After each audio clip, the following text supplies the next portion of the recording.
복 있는 사람이 되십시오. 그 복을 나누어 주십시오. 그래요. 우리는 새해가 되면 복 많이 받으십시오 이런 인사를 하는데 사실은 맞는 말이기도 하지만 하나님께서 우리에게 너희는 복 있는 자가 되라 말씀하셨으니 복 받는 것보다 복 있는 자가 되는 은혜가 있길 축복합니다. 하나님께서 우리에게 복을 주셨으니 우리는 복 있는 자예요. 그래서 이 복을 세상으로 많이 흘러보내고 나누는 자 될 때 하나님 영광 받으시는 줄 믿습니다. 새해가 되어서 오늘 흩어졌던 가족들의 한 자리에 모이고 또 먼저 하나님 앞에 예비자로 섰으니 하나님께서 우리에게 놀라운 은총과 복을 주실 줄 믿습니다. 오늘 사실은 설교 제목을 새로운 시작의 부름에 응답해서 사명 감당하자 이렇게 정했다가 이것도 너무 길다 싶어서 줄여서 소명에 순종하여 사명 감당하자 이런 제목으로 함께 은혜를 나누겠습니다. 우리가 기독인으로 인생을 살아가면서 늘 자신에게 새해가 되면 물어봐야 되는 게 있어요. 정말로 내가 내 자신이 하나님께 부름받은 자인가 물어보고 확인하는 것은 참으로 중요하다 아니할 수 없습니다. 여러분에게 스스로도 물어보지만 제가 물어보겠습니다. 하나님이 여러분 부르셨다고 확신하십니까? 믿으십니까? 그래요. 그렇다면 이 부르심, 소명이 뭔가, 소명과 사명을 우리는 확실히 아는 것은 참으로 중요해요. 소명이란 말은 직역을 하면 부름받은 것, 부르심을 받은 것, 이걸 소명이라고 그래요. 사명은 보내심을 받은 것, 이게 사명이에요. 그런데 이 소명이라는 단어 안에는 깊은 뜻이 담겨져 있어요. 사전에는 이 소명을 뭐라고 말하는가? 신하를 부르는 왕의 명령, 이게 사전적 의미예요. 뭐라고요? 신하를 부르는 왕의 명령이 소명인데 기독인이 하나님이 우리를 부르신 소명은 뭐라고 말씀하시는가? 소명은 하나님이 나의 생명을 요구하시는 게 소명이에요. 하나님이 나의 생명을 요구하시는 게 소명이지. 왜요? 소명이란 말은 생명이란 말과 일치해요. 생명은 살라라는 하나님의 명령이잖아요. 하나님의 명령대로 살아가는 게 생명 가진 자를 하나님이 우리를 부르셨대요. 우주 만물을 창조하시기 전에 우리를 벌써 부르셨고 어머니의 복중에 짓기도 전에 우리를 부르셨다라는, 이게 소명이라는 거예요. 하나님의 명령 앞에 하나님이 우리에게 생명을 요구하신다, 이게 나에게 확신이 있는가? 이것은 새로운 한 해를 출발하는 우리에게 정말로 중요한 물음이기 때문에 그래요. 하나님은 우리를 부르신 줄 믿습니다. 우리 모두는 소명자임을 믿습니다. 그렇다면 하나님이 내 생명을 요구하셨기에 그 생명 요구하심에 순종할 건가 불순종할 건가, 그것은 나의 선택에 달려 있는데 오늘 예배하는 우리 모두는 순종한 자인 줄 믿습니다. 오늘 본문의 내용은 우리가 익히 알고 많이 들어봤어요. 그러나 오늘 본문의 내용을 한번 찬찬히 살펴보면 우리가 딱 두 단어를 기억하면서 본문을 봤으면 좋겠어요.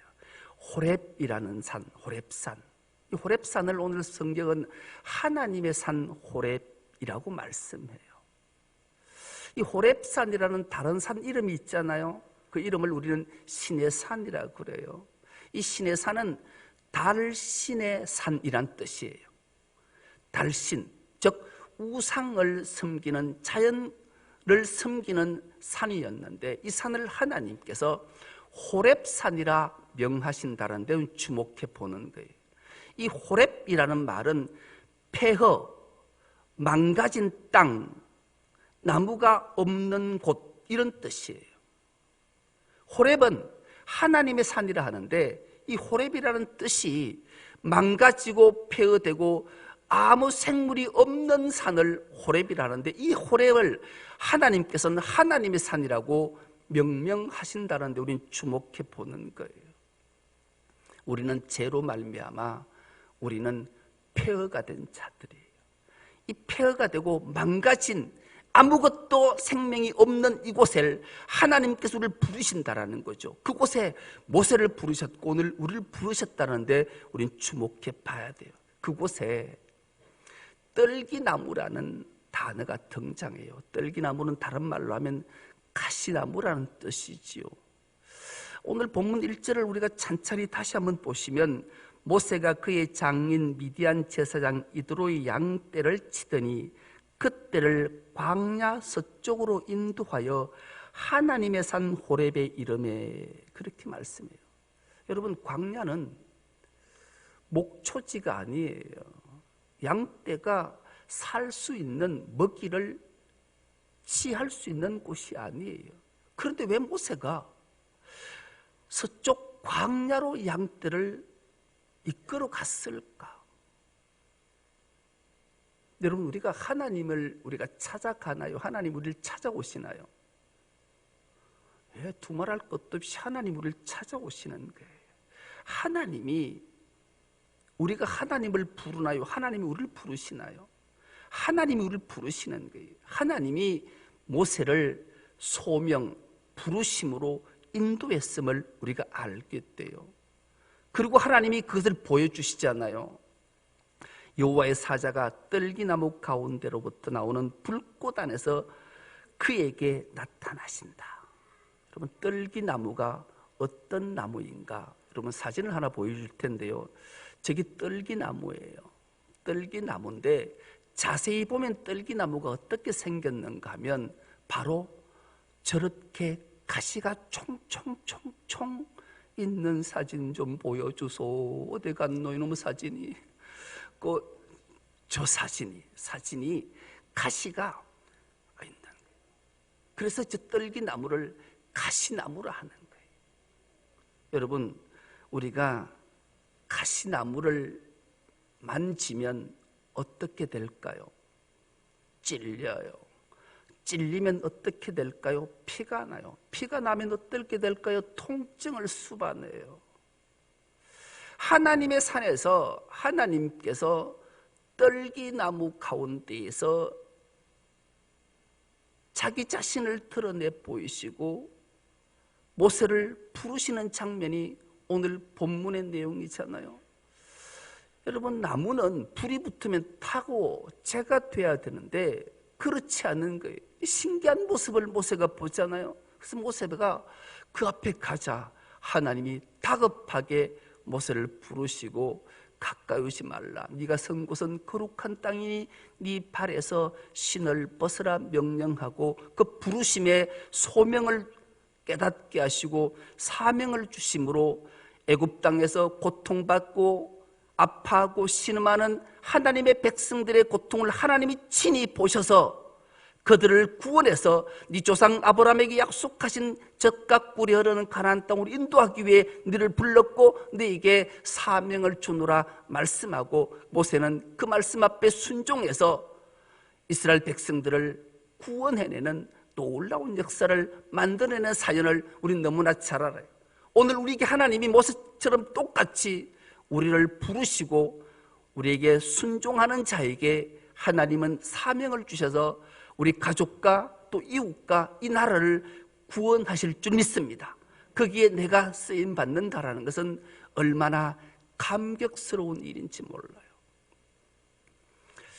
하나님이 아브라함을 부르셨잖아요. 아브라함의 부름 앞에 순종했어요. 하나님이 지시할 땅으로 갔어요. 아브라함이 하란을 떠나서 가나안 땅에 딱 들어와서 세겜 땅에 정착을 했어요. 아브라함이 가장 먼저 한 일이 세겜 땅에 도착해서 상수리 나무 아래에서 제단을 쌓고 하나님 앞에 예배했다 그래요.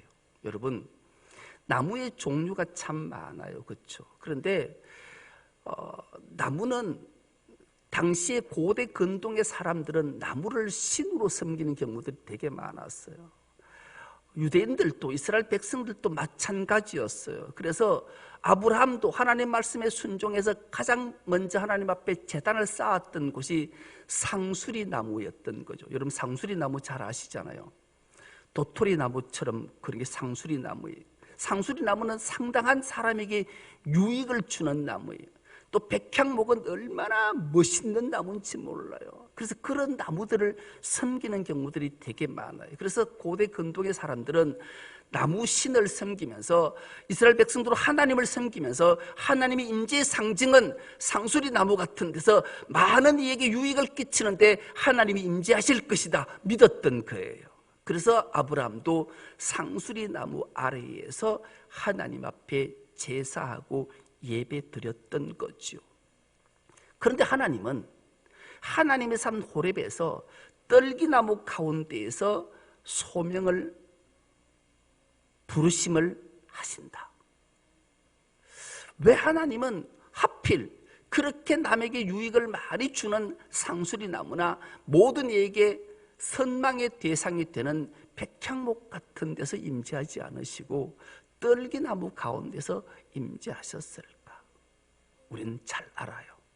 여러분, 구원은 바로 고통으로부터 출발이 되기 때문에 그런 거예요.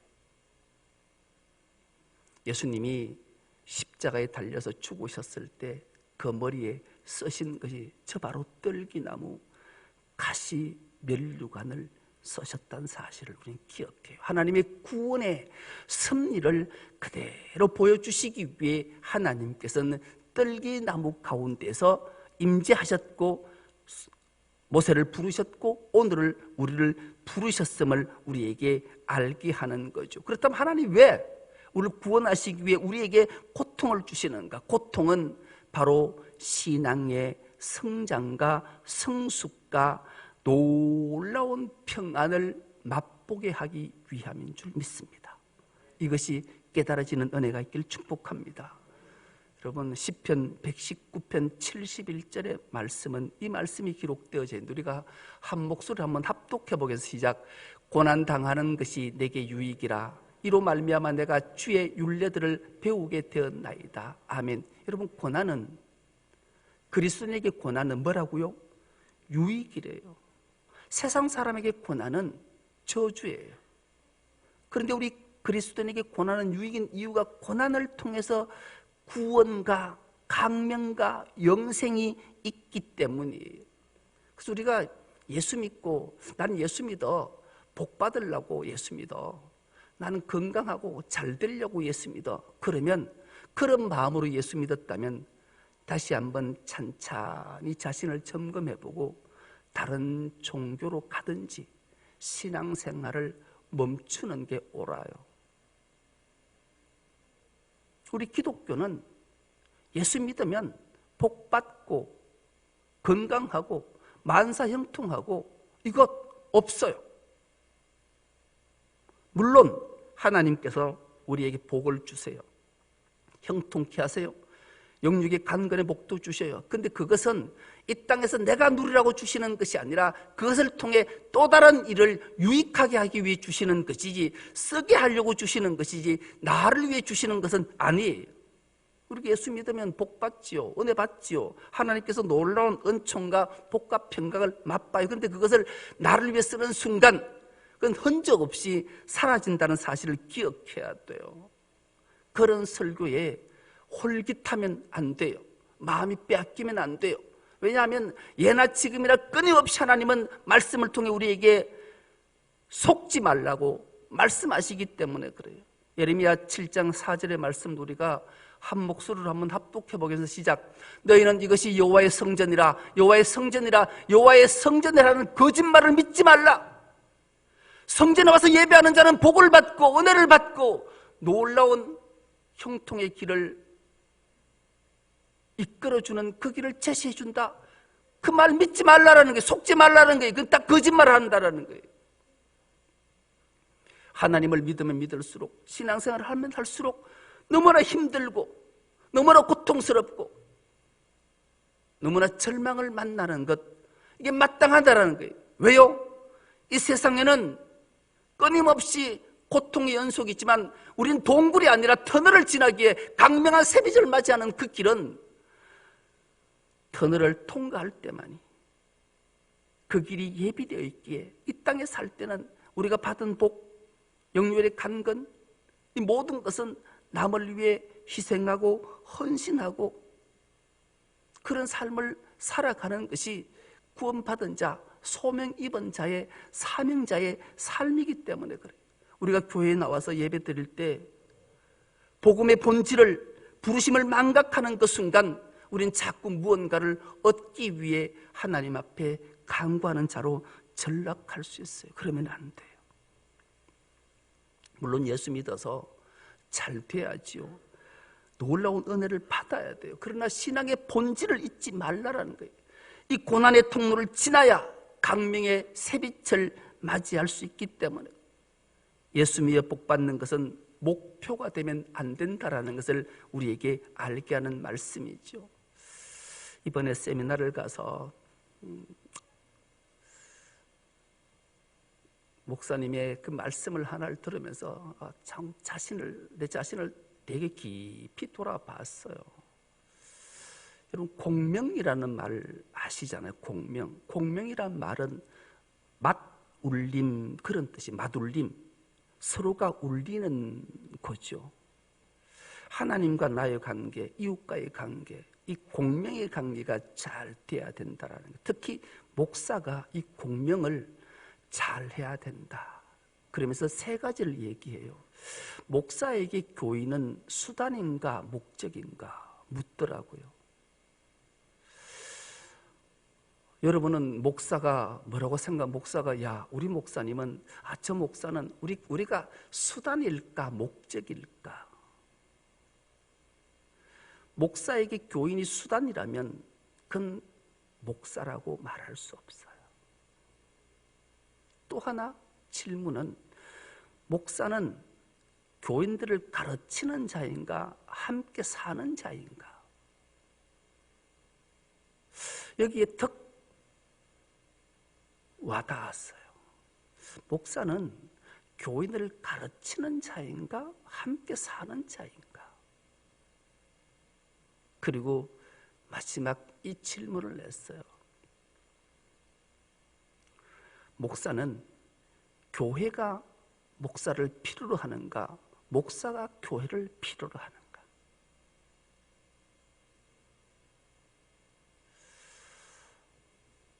되게 깊은 울림이 있었어요.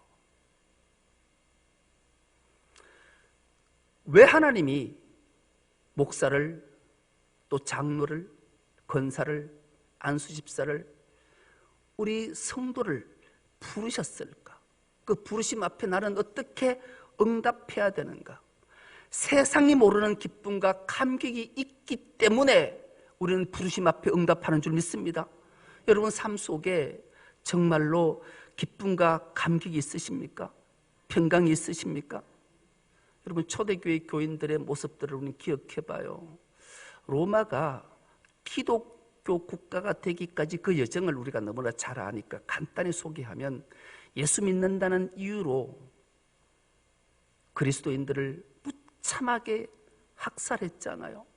수많은 그리스도인들이 목숨을 잃었어요. 대표적인 예가, 로마는 그리스도인을 탄압을 얼마나 심하게 했던지 모든 사람들을 큰 원형 경기장에 예수 믿는다는 이유로 풀어놓고 한꺼번에 밀어넣어서 짐승들의 밥이 되게 하지 않았어요.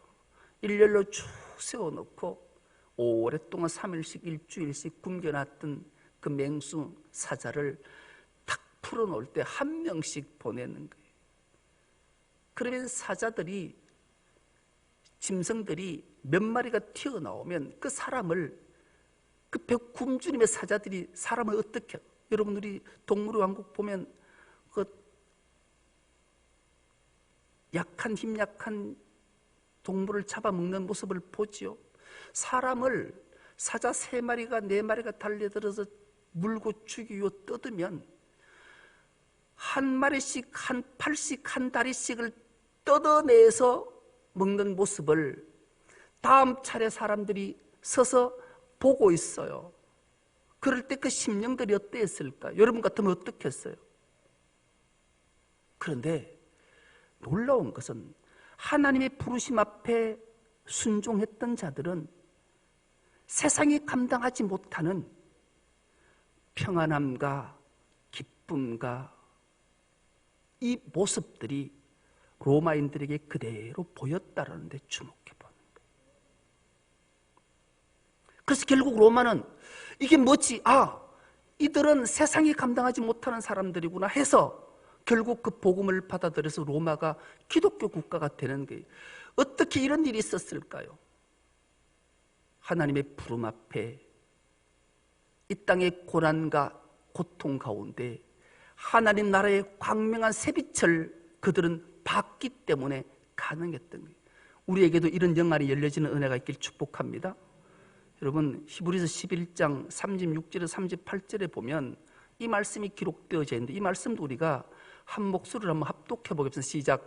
또 어떤 이들은 조롱과 채찍질 뿐 아니라 결박과 옥에 갇히는 시련도 받았으며 돌로 치는 것과 톱으로 키는 것과 시험과 칼로 죽임을 당하고 양과 염소의 가죽을 입고 유리하여 궁핍과 환난과 학대를 받았으니 이런 사람은 세상이 감당하지 못하느니라. 그들이 광야와 신과 산과 동굴과 토굴에 유리하였느니라. 아멘.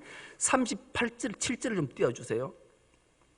여러분, 실제로 37절에 사람을 돌로 쳐서 죽이는 것뿐만 아니라 톱으로 켰어요. 사지를 잘랐단 말이에요. 그럴 때 이들의 표정이 평안했어요. 기쁨이 있었어요. 주님을 찬양했어요. 그렇더니만 로마의 사람들이 이들은 세상이 감당하지 못하는 사람이구나, 그렇게 표현하고 성경에 기록했던 토막살인을, 성경이 이 끔찍한 사실을 기록한 이유가 여기에 있는 거예요. 우리가 주님의 부르심 앞에 응답하면, 순종하면, 하나님 주신 사명이 무엇인지를 깨달으면 이 세상의 고난, 고통, 좌절, 절망, 아픔이 찾아와도 우리의 얼굴에는 평안이, 기쁨이, 찬송이 넘치는 줄 믿습니다. 이 부르심 앞에 응답하는 은혜가 있기를 축복합니다. 그렇다면 오늘 우리가 어떻게 이 일을 가능했던가, 가능한 이유를 하나님은 성경을 통해, 모세를 통해 우리에게 그대로 보여주고 있는데, 오늘 본문 4절과 5절을 다시 한번 보십시오. 여호와께서 그가 보려고 돌이켜 오는 것을 보신지라 하나님이 떨기나무 가운데서 그를 불러 이르시되 모세야 모세야 하시매 그가 이르되 내가 여기 있나이다. 하나님이 이르시되 이리로 가까이 오지 말라. 내가 선 곳은 거룩한 땅이니 내 발에서 신을 벗어라. 아멘. 아주 중요한 단어 하나가 등장하잖아요. 내 발에서 신을 벗으래요. 여러분, 고대 근동시대에 신을 신는 자들은 자유인이었어요. 자유인.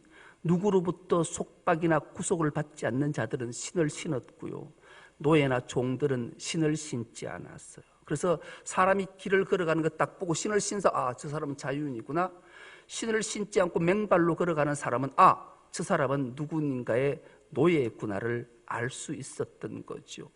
여러분, 지금 우리가 살고 있는 이 신발이 아니에요. 우리가 성경에 등장하고 성화들을 보면 그 당시에 고대의 사람들이 신발을 신었다는 그 신은 거의 샌들이에요. 샌들.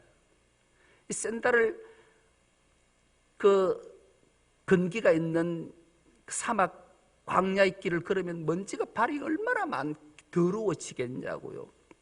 그리고 그 신발은 더러워지고 냄새나고, 그래서 이 신발이라는 단어의 자체의 뜻이 죄악의 상징이었고 타락의 상징이었어요. 그래서 벗으라는 것은 노예 자리로, 종의 자리로 가라는 하나님의 명령 앞에 모세가 얼마나 당황했을까요? 여러분, 이력서라는 말을 아시지요? 저도 우리 교회에 청빙란을 보고 이력서를 보낸 기억이 있어요. 여러분, 저 이력서라는 말이 우리가 찬찬히 보면 저 리자가 우리는 읽을 때 이력스라고 했지만 리력스 리자가 신발 리자예요. 신발 리자. 그리고 저 역자가 지날 역자, 지나온 역자. 서자는 걸서 책서자예요. 그래서 이 이력스라는 말을 한번 함축하면 신발을 신고 지나왔던 흔적들을 모아 놓은 것, 이게 이력서예요. 그래서 이력서를 받으면 이 사람이 신발을 신고 지난 역사를 걸어오면서 어떤 일을 했는가를 찬찬히 보고, 아, 이 정도가 되면 우리 회사에, 우리 교회에 와서 목회하고 일을 해도 되겠다라고 해서 이력서를 보고 사람을 청빙하고 채용해서 사용하는 거죠. 그런데 하나님께서 저 이력서, 신발을 네 발에서 신을 벗으라고 말씀하는, 이 말이 얼마나 중요한 말인가를 우리에게 알게 하는 거죠. 신발을 벗으라는 건 모든 세월을, 지난 네 삶의 모든 흔적들을 하나님 앞에 다 내려놓으라는 거예요. 이게 주님의 부르심이라는 거예요. 여러분, 목회하면서 가장 불쌍한 사람을, 신앙적으로 믿음적으로 가장 불쌍한 사람을 딱 한 명만 꽂으라면 과거에 얽매인 사람. 내가 옛날에는 새벽기도, 헌금생활, 봉사 잘했다, 이런 얘기 들을 때마다, 내가 교회를 몇 개 세웠고 뭐 이런 말을 할 때 목사는 정말로 가슴이 꽉 막힌 것 같아. 답답하고, 저거 어쩌노, 저거 어쩌노, 저 불쌍히 어쩌노, 이런 마음이 들어요. 하나님 앞에, 사람 앞에, 교회 앞에 가장 불쌍하고 가장 죄악이 간영한 사람은 과거에 얽매여 사는 사람. 옛날에 내가, 여러분은 그런 사람 단 하나도 없는 은혜가 있기를 축복합니다. 옛날에 내가, 과거에. 여러분, 하나님 왜 모세에게 네 발에서 신을 벗어라 말씀하신지 아세요? 모세가 과거에 얽매여 살았어요. 40년 애굽의 바로의 공주의 딸로 살았잖아요. 그가 혈기로 자기 딴에는 자기 민족을 원한다고, 위한다고 한 행동이 살인, 그래서 결국 도망자가 되어서 40년 광야에 있을 때 자기 이도로라는 장인을 만나서 그 아내를 얻게 됐잖아요. 그 아내를 얻어서 가장 첫 번째 낳은 아들 이름을 기억하십니까? 게르솜이라는 이름을 지었어요. 이 게르솜의 이름의 뜻이 출애굽기 2장 22절에는 이렇게 기록되어져 있는데요. 그가 아들을 낳음에 모세가 그의 이름을 게르솜이라 하여 이르되 내가 타국에서 나그네가 되었음이라 하였더라. 이 게르솜의 이름의 뜻이 내가 타국에서 나그네가 되었다, 그런 뜻이. 이게 직역을 하면 내가 낯선 땅에서 나그네가 되었어. 이 말을 풀어내면, 아, 내가 살 곳은 여기가 아닌데, 내가 있을 곳이 여기가 아닌데 나는 낯선 곳에서 있구나. 자기 아들 게르소마라고 자기 아들 이름을 부를 때마다 내가 있어야 될 자리는 여기가 아닌데 내가 이 낯선 곳에서 나그네의 삶을 사는구나.